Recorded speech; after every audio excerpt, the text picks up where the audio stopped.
The word unstoppable gets thrown around a lot these days, but lava is one of the few things on Earth that actually lives up to the hype. Even with modern technology, it can't be stopped or blocked for long. It consumes and reshapes everything in its path, and that might sound terrifying. But to many living in Hawaii, lava is just a part of life, something to coexist with, a dance of destruction and creation. Maybe it's a small price to pay for dwelling in a paradise on Earth, but still, why continue to live in the path of destruction?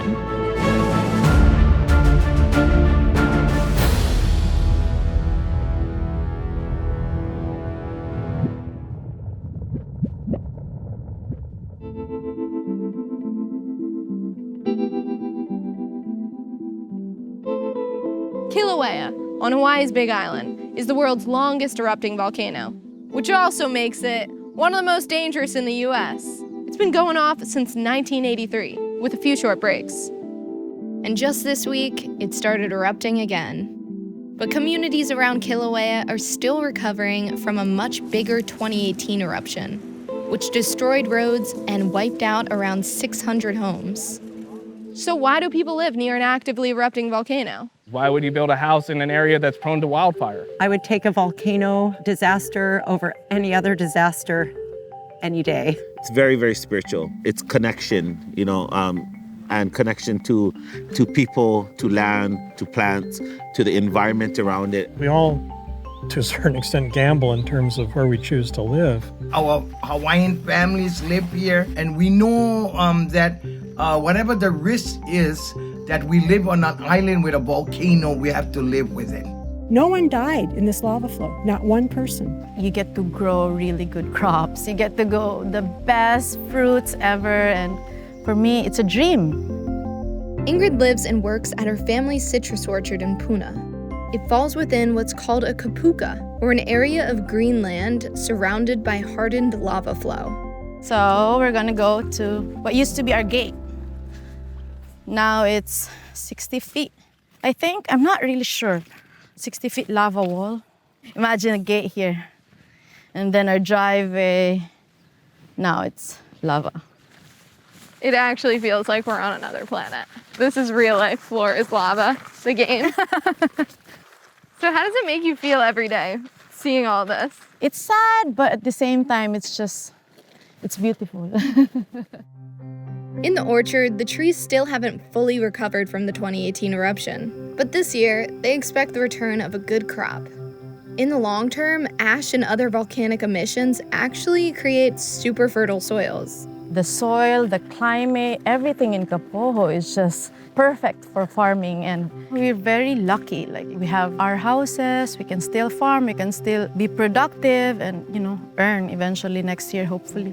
I think wherever you live, you have to coexist with your environment. And with the lava, for me, it's really worth it because my kids are growing up in the most epic place in the world. Some residents lost their homes completely and yet still choose to stay. Like Deb. Her house was destroyed by lava in 2018, so she bought a surviving property nearby. Hey, Deb! Great to see you, Deb. We're at the beginning of your way home. Yeah, that's what's been frustrating. It's only 700 feet of lava that's keeping us from going home. But 700 feet of lava is... It's treacherous, yeah. Yeah. It's been years since the first lava flowed, but Deb's still waiting on road access to be restored. Now she spends about 2 hours total every day commuting back and forth across a lava field. We're trying to get our roads back so we can rebuild. We kept thinking it was going to happen. Well, it never has.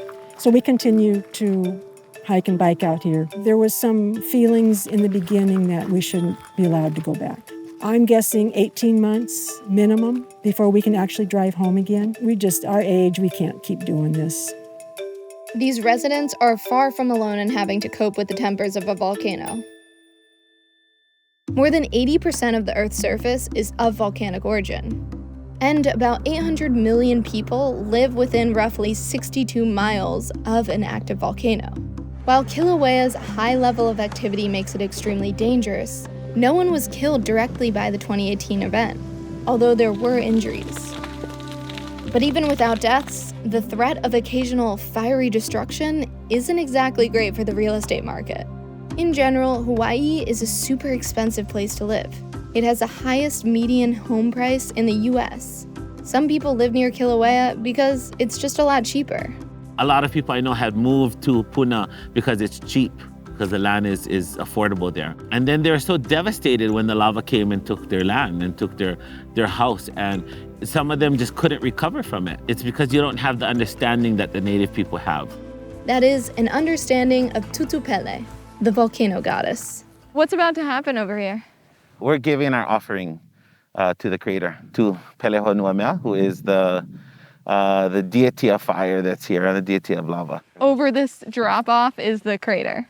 Yeah, right below this is the Ho'ohale crater. Pele really is the earth and the movements of the earth that create more land. She is the one that expands our island and creates more land, as well as cleanses the island when there's need for the island to be cleaned. It's the practice of the native families to prepare their house for the arrival of a special guest. When lava's coming towards their village or towards their subdivision, the native families will go outside and mow the lawn. They'll go outside, rake all the leaves up, and most of the times, those are the houses that are spared. Even though many non-natives have attempted to erase Hawaiian culture and language, the power of Pele persists and even strengthens with each eruption. When we see lava moving and we see magma moving, we know that that is the Pele that we're chanting to. It's creating more acreage onto the landscape.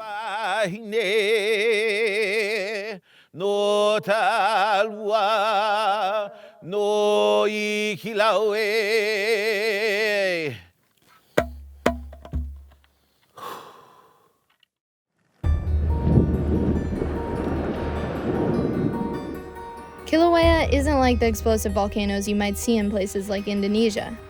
That's because Kilauea is a shield volcano. They're wide dome-like mountains, and well, they kind of look like shields lying on the ground. Their basalt lava is relatively thin, making their eruptions less explosive than others, which give people more time to run. But even with a head start, when their lava begins flowing, things can get pretty intense. A fountain of lava more than 100 feet high. Telephone poles lighting up like matchsticks. There is nothing they can do. This is an unstoppable force. There's really no words to describe this. You know, it's surreal, it's terrifying. One thing we found in the eruption was there was a distinct lack of information being shared through official channels. A lot of the information that we were getting through official channels was a day late and a dollar short. Today, Dane and his team at Hawaii Tracker are the go-to guys for all storm and volcano updates on the island. They crowdsource information on social media to give residents real-time intel on local conditions. Plenty of times things would come across the wire from civil defense that would be 12 hours late, which doesn't cut it in the eruption that magnitude.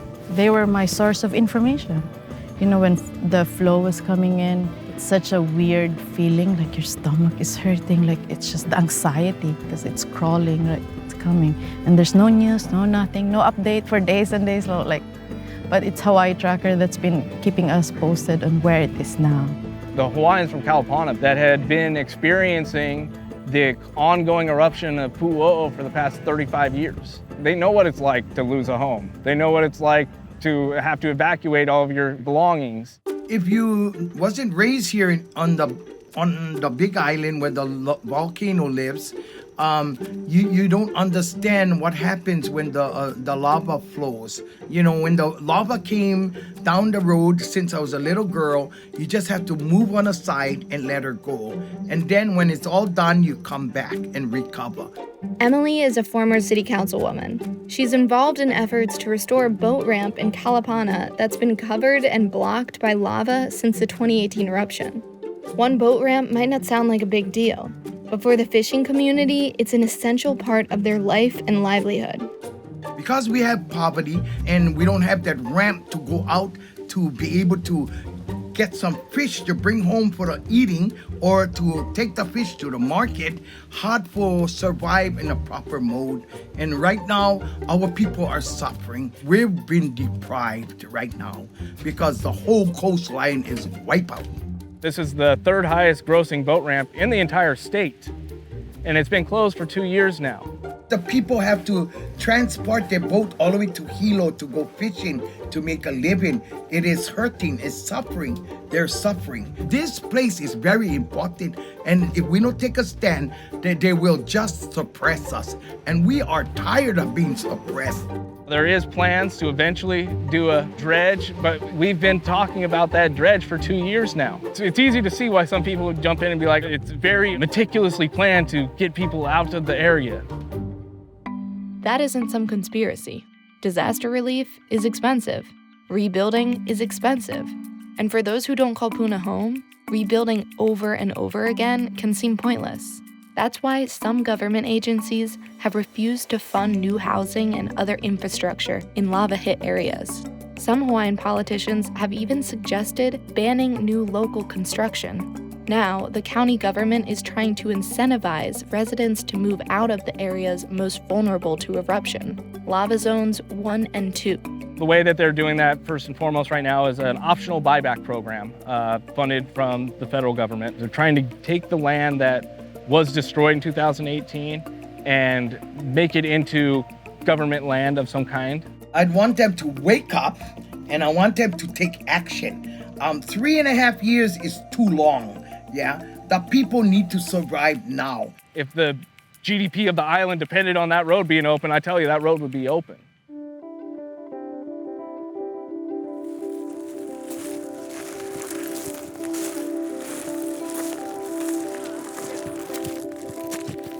This is the one field that we're actually going to be crossing. Woo!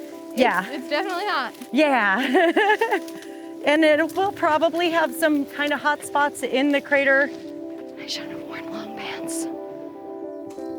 The recovery process for our community has been extremely slow comparatively to other disasters around the country. We've been really pushing for road recovery and infrastructure. Smiley is a midwife and also works at a nearby Home Depot. Like a lot of locals, she's still picking up the pieces since she lost her home.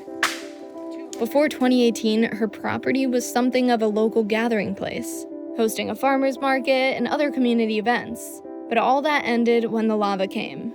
This view now, it's all lava field, but from afar you could see all of the houses. The whole town of vacation land that used to be over there is now covered in lava. Except for about 3 or 4 houses. Yeah. Though her house was destroyed, some of Smiley's property was spared and remains green. The land also contains a volcanic cone of scientific interest, which is why volcanologist Rick Hazlitt joined us on the journey. We're on the flanks of a cone that formed about 350 years ago through a tremendous steam blast eruption. You can still make out the essential fabric, embedded fabric of the rock. And then, if possible, scrape off some sample here. It's muddy. It's all very muddy. What are you looking for? We came into this location today, Kapoho Crater, to search for deposits that we think hold the key to the future explosive eruptive hazards associated with this district, Lower Puna. Rick is looking for evidence that magma erupted into seawater and caused a big steam blast eruption here a few centuries ago. A detailed study of the ash grains could confirm this if they discover chlorine trapped inside tiny gas bubbles. The past is the key to the future and the frequency and the types of eruptions that take place. How does this inform disaster prevention? It has a practical applied value in terms of not simply protecting people down the line, but giving them clearer parameters about how to safely live in this landscape. This is like glass coral. Isn't it? Oh! It does look like coral. That's so sharp! The work that we do here really will help inform, ideally, a lot of social efforts, including land use zoning, insurance, plans and preparations for evacuation.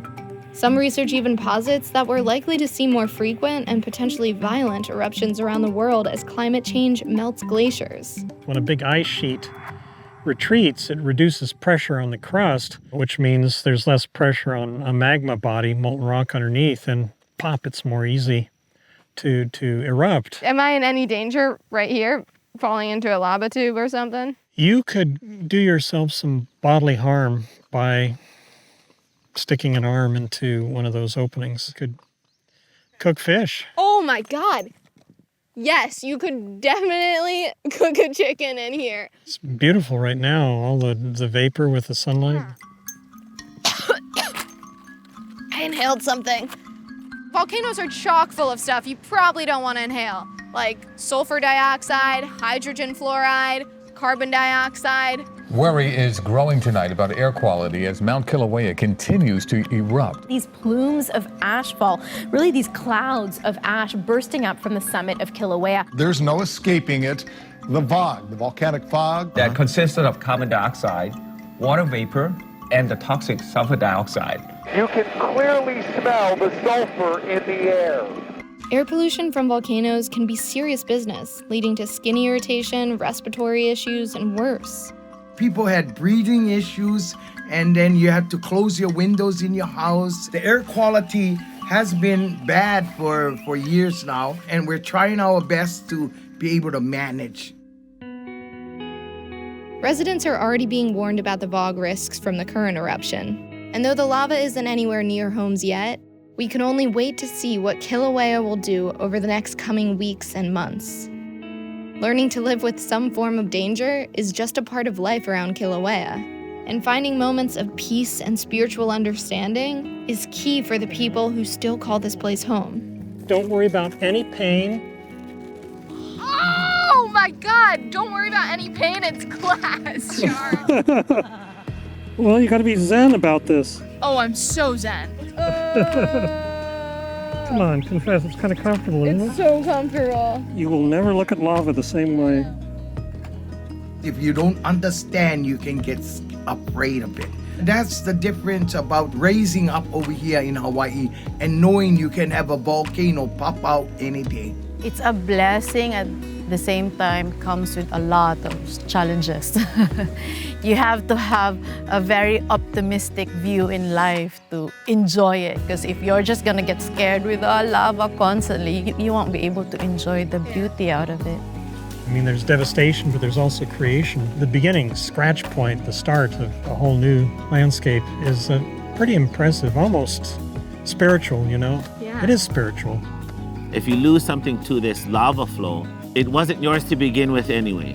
This land belongs to our kupuna, or belongs to our ancestors. We are the product of our geography, and we are the way we are because of our landscape and what's on it. And if you cannot handle, then I guess you have to go.